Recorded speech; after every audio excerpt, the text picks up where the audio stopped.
നമ്മൾ രാവിലെ തന്നെ അയ്യങ്കലം ഫിഷ് ഫാമിലേക്ക് പോവാണ്. ഇപ്പോൾ ഏകദേശം സമയം രാവിലെ 6 മണിയാട്ടാണ്. അപ്പോൾ നമ്മൾ കഴിഞ്ഞ 2 ദിവസം മുമ്പ് അവിടുന്ന് ഷെയർ ചെയ്തിട്ടുണ്ടായിരുന്നു. അവിടെ കായലിനോട് ചേർന്നുള്ള കണ്ടത്തിൽ ഒരുപാട് മൊയിനകൾ ഇങ്ങനെ നിറഞ്ഞു നിൽക്കുന്നത്. അപ്പോൾ ആ സമയത്ത് അറിയാൻ കഴിഞ്ഞത് നമ്മൾ വൈകിട്ട് ഉച്ചൻ്റെ ശേഷം ആ സമയത്ത് വരെ പോയത്. അപ്പോൾ നമുക്കറിയാൻ പറ്റിയത് രാവിലെ പോയിട്ടുണ്ടെങ്കിൽ കുറച്ച് കൂടുതൽ കാണാൻ പറ്റും, വേണമെങ്കിൽ കളക്ട് ചെയ്യാൻ പറ്റുന്ന. അപ്പോൾ നമ്മളിന്ന് രാവിലെ തന്നെ അങ്ങോട്ട് പോവാണ്. നമുക്ക് കുറച്ച് കൂടുതൽ കളക്ട് ചെയ്തിട്ട് നമ്മുടെ ഫാമിലേക്ക് എത്തിക്കണം എന്നുണ്ട്. 2 ദിവസം മുമ്പ് നമ്മൾ അനാബസിനെ അവിടുന്ന് കൊണ്ടുവന്നിട്ട് നമ്മുടെ ടാങ്കിൽ ആക്കിയിട്ടുണ്ടായിരുന്നു. അപ്പോൾ ആ ടാങ്കിലൊക്കെ ഉണങ്ങി വായനയിലൊക്കെ ഇട്ട് കൊടുത്തിട്ടുണ്ടായിരുന്നു ഇൻഫസോറിയ സെറ്റ് ആവാൻ വേണ്ടിയിട്ട്. അപ്പോൾ അത് ഏകദേശം ആയി തുടങ്ങിയിട്ടുണ്ടാവും വിചാരിക്കണം. ആ കൂട്ടത്തിൽ കുറച്ചും കൂടി മൊയിന കൾച്ചർ കൂടിയാണ്ട് കൂടുതലായിട്ട് ഇറക്കി വിടാനാണ് പ്ലാൻ ചെയ്യുന്നത്. കാരണം അനാബസ് ബ്രീഡ് ആവുന്ന സമയത്ത് കുഞ്ഞുങ്ങൾക്ക് ലൈഫ് ഫീഡ് നല്ല രീതിയിൽ തന്നെ കിട്ടുമെന്ന് വിചാരിച്ചിട്ടാണ് നമ്മൾ ചെയ്യുന്നത്. പക്ഷേ കൂടുതൽ മൊയിന കൾച്ചർ അവിടെ നിന്ന് കിട്ടുന്നുണ്ടെങ്കിൽ അത് നമുക്ക് കോരിയെടുക്കുക. അതിൻ്റെ കൂടുതൽ കാഴ്ചകളും വിശേഷങ്ങളൊക്കെ ഇന്ന് നമ്മൾ ഷെയർ ചെയ്യാൻ പോകുന്നത്. വീഡിയോ നിങ്ങൾ അവസാനം വരെ കാണാൻ ശ്രമിക്കുക. ഇതുവരെ നമ്മുടെ ചാനൽ സബ്സ്ക്രൈബ് ചെയ്യാത്തവരുണ്ടെങ്കിൽ ചാനൽ സബ്സ്ക്രൈബ് ചെയ്യുക, സപ്പോർട്ട് അറിയിക്കുക. നമ്മളിതാ അയ്യങ്കലം ഫിഷ് ഫാമിൽ അങ്ങനെ എത്തിയിട്ടുണ്ട് കേട്ടോ. ഇവിടെ വന്നവിടെ രാവിലെ തന്നെ കാണാൻ പറ്റുന്ന കാഴ്ച വെച്ചാൽ താറാവ് കൂട് തുറന്ന് വിട്ടു കൊടുത്തിട്ടുണ്ട്. അപ്പോൾ ഇവിടെ മീൻകുളത്തിലേക്ക് അവർ ഇറങ്ങിയിരിക്കുകയാണ്, അവരുടെ തീറ്റകളൊക്കെ തേടിയിട്ട് കേട്ടോ. മാഷാ അല്ലാഹ്, എന്ത് മനോഹരമായിട്ടുള്ള കാഴ്ചയാണല്ലേ. ഈ കുളത്തിൻ്റെ തൊട്ട് പുറത്തുള്ള കുളത്തിലാണ് നമ്മുടെ മൊയിന ഉള്ളത് കേട്ടോ. അവിടെയൊക്കെ താറാവ് അടക്കുന്നുണ്ട്. അപ്പോൾ നമുക്ക് എന്ത് ചെയ്യാം, മൊയിന കൾച്ചർ കളക്ട് ചെയ്യാനായിട്ടുണ്ട്. അപ്പോൾ നമുക്ക് നേരിട്ട് എന്ത് ചെയ്യാം, ആദ്യം താറാങ്കൂട്ട് പോയിട്ട് മുട്ട പെറുക്കാം. നമ്മുടെ കുളത്തിൻ്റെ അവിടുന്ന് കുറച്ച് മാറിയിട്ട് ഇവിടെയാണ് താറാവും കൂടുള്ളത്. അപ്പോൾ രാവിലെ തന്നെ ഇവിടെ താറാവ് മുട പെറുക്കിക്കൊണ്ടിരിക്കട്ടെ. ഏകദേശം എത്ര ക്വാണ്ടിറ്റി മുട കിട്ടും എന്നുള്ളത് നമുക്ക് നോക്കട്ടെ. ഏകദേശം ടോട്ടൽ 61 താറാവ് മുട്ടയാണ് കളക്ട് ചെയ്യാൻ പറ്റിയിട്ടുള്ളത് കേട്ടോ. രാവിലെ തന്നെ നമ്മളിവിടെ രാവിലെ തന്നെ ഫാമിലെത്തിയോണ്ട് ഈ ഒരു കാഴ്ച നമുക്ക് പകർത്താൻ കഴിഞ്ഞു. അപ്പോൾ ഇവിടെ മീനാക്കുന്ന ഒരു പോണ്ടാണിത്. കായലിൽ നിന്ന്, അതായത് ഇവിടുന്ന് കുളത്തിൽ നിന്ന് നേരിട്ട് മീനിനെ പിടിച്ചിട്ട് ഇവിടെയാണ് കീപ്പ് ചെയ്യാറുള്ളത്. അപ്പോൾ അതിൽ കുറച്ച് വെള്ളം നിൽക്കുന്ന ഇതിൽ ഈ മുട്ടകൾ നിരത്തി വെച്ച്, കാരണം ഇതിനകത്ത് ഈ മുട്ടയിലാണെങ്കിൽ നല്ല രീതിയിൽ തന്നെ ഇതുണ്ട്, മറ്റേ താറാവിൻ്റെ വേസ്റ്റായ സംഭവമൊക്കെ ഉണ്ട്. അപ്പോൾ അതാണ് ആ കറുത്ത് കിടക്കുന്നത്. അപ്പോൾ ഒന്ന് വെള്ളത്തിലിട്ട് കഴിഞ്ഞാൽ കുതിർന്ന് കഴിഞ്ഞിട്ടുണ്ടെങ്കിൽ കഴുകിയെടുക്കാൻ പറ്റും കേട്ടോ. അപ്പോൾ അതിന് വേണ്ടിയിട്ടാണ് ഇപ്പോൾ ഇവിടെ ഇങ്ങനെ നിരത്തി വെച്ചിട്ടുള്ളത്. മലപ്പുറം ജില്ലയിലെ കുറ്റിപ്പുറത്തു നിന്ന് ഏകദേശം ഒരു 5 കിലോമീറ്റർ മാറിയിട്ട് സ്ഥിതി ചെയ്യുന്ന അയ്യങ്കലം ഫിഷ് ഫാമിൽ ഇപ്പോൾ ഏകദേശം നല്ല സൈസായിട്ടുള്ള ആൺ താറാവുകൾ കൊടുക്കാനുണ്ട്. അതുപോലെ തന്നെ നമ്മൾ കണ്ടില്ലേ താറാവ് മുട്ടകൾ. അപ്പോൾ താറാവ് മുട്ടകളൊക്കെ ഫ്രഷ് ആയിട്ടുള്ള താറാവ് മുട്ടകളൊക്കെ വേണമെന്നുണ്ടെങ്കിൽ ഇവിടെ വന്നു കഴിഞ്ഞാൽ കിട്ടും കേട്ടോ. ഇവിടുത്തെ കോൺടാക്ട് ഡീറ്റെയിൽ കാര്യങ്ങളൊക്കെ താഴെ ഡിസ്ക്രിപ്ഷനിൽ നമ്മൾ കൊടുക്കുന്നുണ്ട്.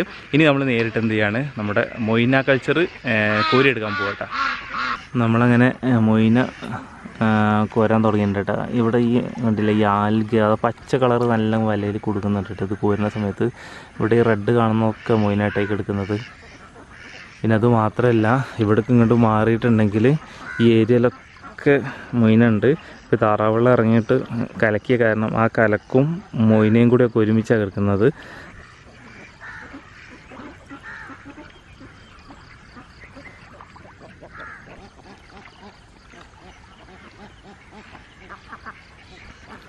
കുറച്ച് കോരിയതായിട്ട് വരുന്നുണ്ട് കേട്ടോ. നമുക്ക് നോക്കാം. അത്യാവശ്യം കിട്ടിയിട്ടുണ്ടല്ലോ. നല്ല നാടൻ മീനുകളാണ് തോന്നിട്ട് മാറിയണത്. നമ്മുടെ പൊരിക്കുണ്ടല്ലോ അനാബസ് കടു, അതൊക്കെ ഇട്ടേ മാറിയണത്. പിന്നെ അതുപോലെ തന്നെ കൂട്ടത്തിലാണല്ലോ വരാല് കാര്യങ്ങളൊക്കെ ഉണ്ടാവും കേട്ടോ. രണ്ടാമത് ഒന്ന് കോരി കൊടുന്ന കേട്ടോ. അത് അത്യാവശ്യം നല്ല കിട്ടും. നല്ല രീതിയിൽ കോരാൻ നിൽക്കുകയാണെങ്കിൽ നല്ല രീതിയിൽ തന്നെ മൊയിന കിട്ടുന്നുണ്ട്. ഇവിടെ ഒരു താറാവ് മുട്ട ഇവിടെ പൊട്ടിയിട്ടുണ്ട് കേട്ടോ. അപ്പോൾ ഈ കൂട്ടുന്ന എടുക്കുന്ന സമയത്ത് ചില ദിവസങ്ങളിൽ ഇതേമാതിരിയൊക്കെ ഉണ്ടാവും കേട്ടോ. അപ്പോൾ ഇവിടെ ബാക്കിയുള്ളത് ഇപ്പോൾ നമ്മൾ നേരത്തെ ഇങ്ങനെ എടുത്തു വെച്ചിരുന്നില്ല വെള്ളത്തിൽ കുതിരാനും വേണ്ടിയിട്ട്. ഇപ്പോൾ അത് കഴുകി വൃത്തിയായിക്കൊണ്ടിരിക്കുകയാണ്.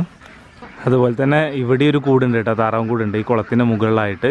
അപ്പോൾ ഇതിനകത്തും മുട്ടുണ്ട്. എത്ര ഉണ്ട് ഇതിനകത്ത്?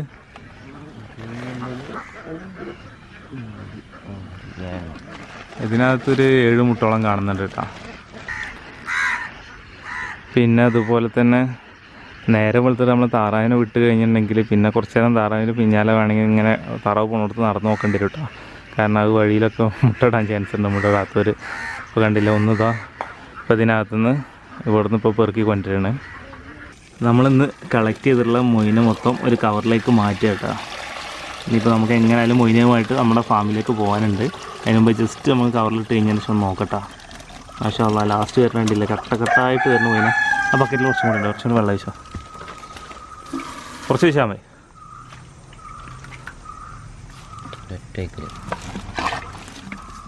അങ്ങനെ നമ്മൾ ഈ കാണുന്ന കവറിലുള്ള മൊയിന കംപ്ലീറ്റ് നമ്മളിപ്പോൾ ഒന്ന് കോരി എടുത്താക്കാം. ഇനിയിപ്പോൾ ഇതുമായിട്ട് നമ്മൾ നേരിട്ട് എന്ത് ചെയ്യാണ് നമ്മുടെ ഫാമിലേക്ക് പോകുമ്പോൾ അവിടെ എത്തിയിട്ട് നമുക്ക് ബാക്കി കാഴ്ചകളും വിശേഷങ്ങളും നോക്കാം. കഴിഞ്ഞൊരു വീഡിയോക്ക് താഴെ ഈ മൊയിന ഇത് ഡാഫ്നി ആണോ എന്നുള്ള സംശയം സൂചിപ്പിച്ചിട്ടുണ്ടായിരുന്നു കുറച്ച് സുഹൃത്തുക്കൾ വീഡിയോക്ക് താഴെ കമൻ്റ് ആയിട്ടാ. അപ്പോൾ നമ്മുടെ ഫാമിലുള്ള മൊയിനേക്കായും കുറച്ച് സൈസ് കുറവാണ് ഇത്. പക്ഷേ ആ റെഡ് കളറ് കാര്യങ്ങളൊക്കെ ഓക്കെയാണ്. ഇതിന് ഡാഫ്നി ആണോ സംഭവം ആണോ എന്നുള്ളത് നമുക്കറിയില്ല. എങ്ങനെയായാലും കാണാൻ അത്യാവശ്യം ഒറ്റ നോട്ടത്തിൽ മൊയിനെ പോലെ തന്നെ നമുക്ക് ഫീൽ ചെയ്യുന്നുണ്ട്. അത്യാവശ്യം നല്ല രീതിയിൽ തന്നെ ക്വാണ്ടിറ്റി ഈ ഒരു കവറിലുണ്ട് കേട്ടോ. അപ്പോൾ ഇതിങ്ങനെ സെറ്റിലായിട്ടുണ്ട്. കുറേയൊക്കെ അടിയിൽ കുറേയൊക്കെ ഇനി ഡെഡായോ ഇല്ലയെന്നുള്ള അറിയില്ല. കുറേയൊക്കെ നല്ല രീതിയിൽ തന്നെ ജീവനുണ്ട്. അപ്പോൾ നമുക്ക് എന്ത് ചെയ്യാം, ഇവരൊക്കെ വേറൊരു പാത്രത്തിലേക്ക് മാറ്റാം.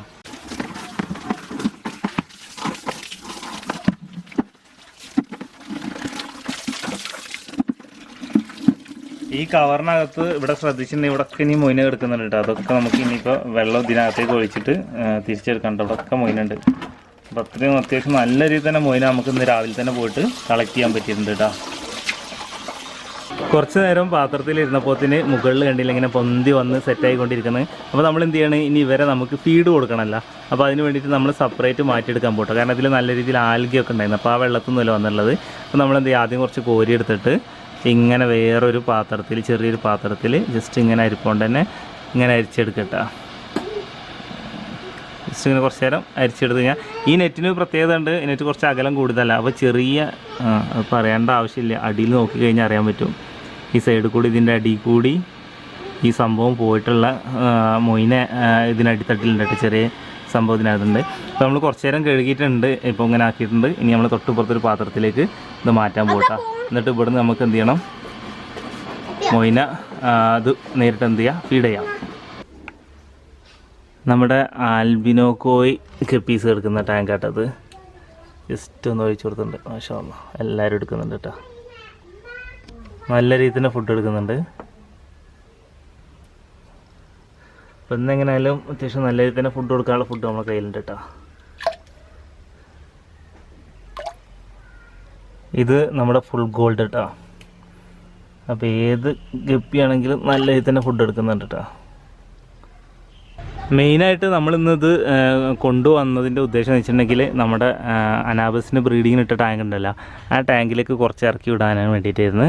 കുറച്ച് കൂടുതൽ ഇറക്കി വിടാനും വേണ്ടിയിട്ടാണ്. മൊയിനപ്പോൾ നമ്മുടെ ഫാമിലുണ്ട്. ഇത് സക്സസ് ആയിട്ടില്ല എന്നുണ്ടെങ്കിൽ നമ്മളെങ്ങനെയായാലും മൊയിനെ മറ്റേത് ഇറക്കി വിടണമെന്ന് ഉദ്ദേശിക്കുന്നുണ്ട് കേട്ടോ നമ്മുടെ ഫാമിൽ. അല്ലെങ്കിൽ ഇതിൻ്റെ കൂടുതൽ കുറച്ചും കൂടി നമ്മുടെ ഫാമിലുള്ള മൊയിനും കൂടി കുറച്ച് ഇറക്കി വിടണം. കാരണം ഇത് ഡാഫ്നിയാണോ മൊയിനയാണോ ഇനി മറ്റെന്തെങ്കിലും ആണോ എന്നുള്ള കൺഫ്യൂഷൻ ഉണ്ടെന്നുണ്ടെങ്കിൽ അത് ഒഴിവായി കിട്ടാനും വേണ്ടിയിട്ടാട്ടോ. കാരണം നമ്മുടെ മെയിൻ ഉദ്ദേശം വെച്ചിട്ടുണ്ടെങ്കിൽ ഈ ഒരു ടാങ്കിൽ നമ്മുടെ അനാബസിൻ്റെ ബ്രീഡിങ് സക്സസ് ആയിട്ട് കിട്ടുക എന്നുള്ളതാണ്. അപ്പോൾ നമ്മൾ വാഴൻ്റെലൊക്കെ ഇട്ട് കൊടുത്തിരുന്ന സംഭവമൊക്കെ ഇവിടെ വെള്ളമൊക്കെ കണ്ടീഷൻ ആയിക്കൊണ്ടിരിക്കുന്നുണ്ട് തോന്നിട്ടോ. കാരണം ഇതൊക്കെ ഇങ്ങനെ അലിഞ്ഞുകൊണ്ടിരിക്കുന്നുണ്ട്. വെള്ളത്തിൻ്റെ കളറാവും ബ്രൗണിഷിലേക്ക് മാറുന്നുണ്ട്. എല്ലാം കൂടിയൊക്കെ സെറ്റാണ്. മീനുകളൊന്നും ഇവിടെ മുകളിൽ കാണുന്നില്ല. ഗപ്പീസൊക്കെ ഇങ്ങനെ നടക്കുന്നുണ്ട്. അപ്പോൾ നമ്മുടെ അനാബസ് ഇതിൻ്റെ താഴെ എവിടെയെങ്കിലും ഉണ്ടാവും കേട്ടോ. ഒരടിയിലെവിടെയെങ്കിലും ഉണ്ടാവും, ഒളിച്ചിരിക്കും. അപ്പോൾ എങ്ങനെയായാലും സക്സസ് ആയിട്ടുള്ള റിസൾട്ട് നമുക്ക് ഇതിൽ നിന്ന് കിട്ടുന്നുള്ള പ്രതീക്ഷ തന്നെയാണ് നമ്മൾ വെയിറ്റ് ചെയ്യുന്നത്. അങ്ങനെ ഇന്ന് നമ്മുടെ ഫാമിലെ ഒട്ടുമിക്ക മീനുകൾക്കും നമ്മളിന്ന് കൊണ്ടുവന്നിട്ടുള്ള മൊയിനെയാണ് നമ്മൾ ഫീഡ് ചെയ്തത്. ഇനിയിപ്പോൾ നമ്മൾ കൊണ്ടുവന്നത് മൊയിനയാണോ ഡാഫ്നിയാണോ എന്നുള്ള ചെറിയൊരു കൺഫ്യൂഷൻ ഉണ്ട്. അത് കുറച്ച് സുഹൃത്തുക്കൾ സൂചിപ്പിച്ചിട്ടുണ്ടായിരുന്നു. അപ്പോൾ അതെങ്ങനെയായാലും നമ്മൾ കുറച്ച് സ്റ്റാർട്ടറായിട്ട് 2 പാത്രത്തിൽ ഇട്ടിട്ടുണ്ട് കൾച്ചർ ചെയ്യാനും വേണ്ടിയിട്ട്. അപ്പോൾ ഈസ്റ്റ് കൊടുത്തിട്ട് ആ കൾച്ചർ നമ്മൾ സ്റ്റാർട്ട് ചെയ്യുന്നുണ്ട്. അപ്പോൾ അതിൻ്റെ സക്സസ് ആയിട്ട് കിട്ടുകയാണെങ്കിൽ തീർച്ചയായിട്ടും അതിൽ നിന്നും മൊയിനേന്നൊക്കെ കുറച്ച് അല്ലെങ്കിൽ വെച്ചിട്ട് നമുക്ക് ശരിക്കും ഒന്ന് കമ്പയർ ചെയ്യണം. അല്ലാന്നുണ്ടെങ്കിൽ നമ്മളിപ്പോൾ കൊണ്ടുവന്ന സംഭവം ആരോടെങ്കിലും ചോദിച്ചിട്ടോ ഇത് മൊയിനാണോ ഡാഫ്നിയാണോ എന്നുള്ളത് കൺഫേം ചെയ്യാനുണ്ട്. എങ്ങനെയായാലും നമ്മുടെ ഗപ്പികളും ഗപ്പി കുഞ്ഞുങ്ങളൊക്കെ നമ്മൾ കൊണ്ടുവന്നുള്ള മൊയിനായാലും ഡാഫ്നി ആയാലും അത് കഴിക്കുന്നുണ്ട്. പിന്നെ നമ്മുടെ ടാങ്കിൽ വെള്ളം സെറ്റായിക്കൊണ്ടിരിക്കുന്നതാണ്. അതുപോലെ തന്നെ നമ്മുടെ അനാബസ് ബ്രീഡായിട്ട് കുഞ്ഞുങ്ങളെ കിട്ടുമെന്നുള്ള പ്രതീക്ഷ തന്നെയാണ് നിൽക്കുന്നത്. പിന്നെ അതുപോലെ തന്നെ അയ്യങ്കലം ഫിഷ് ഫാമിൻ്റെ കോൺടാക്ട് നമ്പർ നമ്മൾ താഴെ ഡിസ്ക്രിപ്ഷനിൽ കൊടുക്കുന്നുണ്ട്. താറാവ് മുട്ടയാണെങ്കിൽ അവിടെ കിട്ടും. അതുപോലെ തന്നെ വലിയ സൈസായിട്ടുള്ള താറാവ് ഉണ്ട്, ആൺ താറാവൊക്കെ കൊണ്ട് കൊടുക്കാനുണ്ട്. അപ്പോൾ ആവശ്യക്കാരുണ്ടെങ്കിൽ കോൺടാക്ട് ചെയ്യാൻ ശ്രമിക്കുക. ഡിസ്ക്രിപ്ഷനിൽ നമ്പറുണ്ട്. ഇൻഷാ അല്ലാഹ് നമുക്ക് കൂടുതൽ കാഴ്ചകളും വിശേഷങ്ങളുമായിട്ട് നമുക്ക് അടുത്ത ദിവസം കാണാം. ബൈ.